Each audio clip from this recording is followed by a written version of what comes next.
I've been wondering something. At the end of almost all of my videos is my motto, stay creative. I have stopped to wonder what that actually means to myself and what it means to others. Periodically, the meaning of the phrase will probably change over time, but to me, it is about remaining productive and active and producing new work on a regular basis. In doing so, we discover new ways to do things, new techniques that take up less time. Staying creative is important in producing new ideas and exploring unfamiliar concepts. As such, we can often feel guilty when we don't work. What are we missing out on? Are we wasting time? I should be working right now, not sleeping. People are expecting more content from me. Thoughts like that. We can often find ourselves thinking that creating anything seems like too much of a chore and we no longer enjoy it, and we simply produce new work for the sake of creating new content instead of making anything of real value. We no longer create things for ourselves, but do so because it is expected. Of course, if money is involved or a deadline needs to be met, we feel even more guilty for not working because people are relying on us. This can and will eventually lead to frustration and the dreaded artist block. That is why it is important to take breaks. Constantly remaining creative can be exhausting. Take it from someone who knows. When the creative ideas are flowing, you feel amazing and great, and life is brilliant. But it doesn't last forever. Stretch yourself just a bit beyond that productivity zone, and you might feel unfocused, zoned out, or even irritable. The human brain just wasn't built for the extended focus that is demanded and expected of it these days. Our brains are vigilant all the time because they evolved to detect tons of different changes to ensure our very survival. So focusing hard on one thing for an extended amount of time isn't something we're ever going to be great at. The good news is that the fix for this unfocused condition is simple. All we need is a brief interruption, aka a break, to get back on track. Let's get a little scientific here, or psychologically scientific anyway. Our brains have two modes. The focused mode, which we use when we're doing things like learning something new, writing or working, and diffuse mode, which is our more relaxed and daydreamy mode when we're not thinking so hard. You might think that the focused mode is the one to optimize for more productivity and creativity, but diffuse mode plays a big role too. In fact, although our brains were once thought to go dormant when we daydreamed, studies have shown that activity in many brain regions increases when our minds wander. Some studies have shown that the mind solves its stickiest problems while daydreaming. Something you may have experienced while driving or taking a shower. Breakthroughs that seem to come out of nowhere are often the product of diffuse mode thinking. Often when I encounter a problem when I'm painting or drawing, I step away from it for 5 minutes or so, have a coffee or something, and then the solution just hits me. It came because I took a moment to daydream. References to dreams in art are as old as literature itself.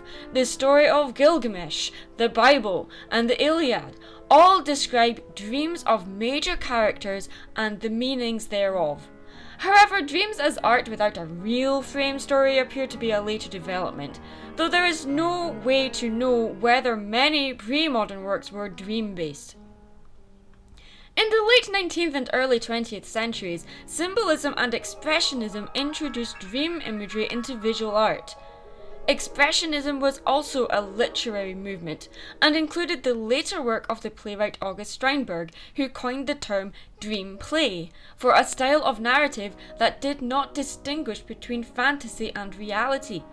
The invention of film and animation brought new possibilities for vivid depiction of non-realistic events. Dream material continues to be used by a wide range of contemporary artists for various purposes. This practice is considered by some to be of psychological value for the artist, independent of the artistic value of the result, as part of the discipline of dream work. In European literature, the Romantic movement emphasized the value of emotion and irrational inspiration.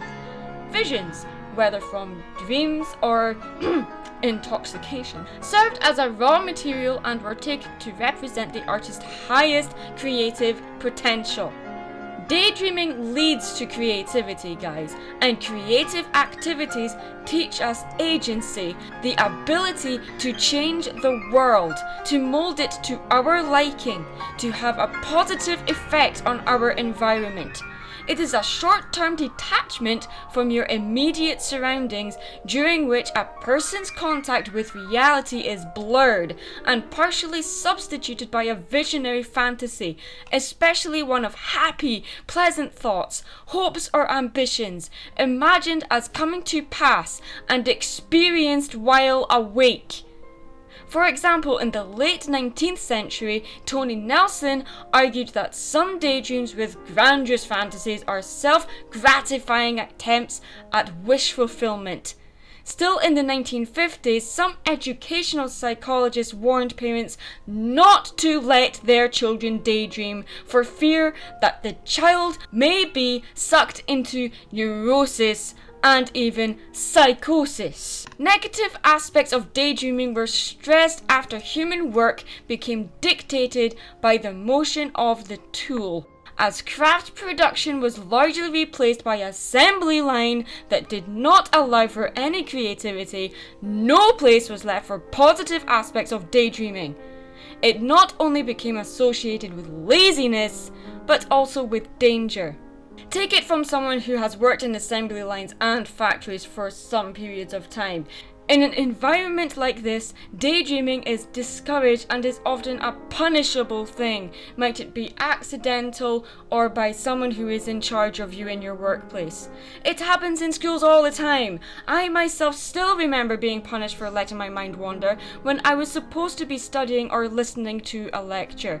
The thing is, without something else to occupy myself with, I found it hard to concentrate and I could not prevent myself from wandering off in a daydream, which to people was pointless and downright rude. For me, when I was listening to a lecture at school or college, I needed to have a notebook in front of me to allow me to doodle. I may not have been making eye contact with the person who was delivering the lecture, but I was drinking in every word they were saying to me. Daydreaming is wrong apparently in today's society, but it is in fact an act that is vital to our very survival. Creativity cannot be forced. In my experience, you have to be in the right mindset. Your brain must be in gear. And it's not going to be easy all the time, and it will often come at the most inconvenient of times, as I've mentioned in previous videos, often coming at 3 o'clock in the morning, or right in the middle of dinner, or even in the middle of taking a shower. We can chase after creativity, but you'll just be running in circles. Just wait. Take a step back, sit down, take a break. Let your mind wander from time to time. Don't worry, it will eventually come back to you. I'm Mad Munchkin. Stay creative.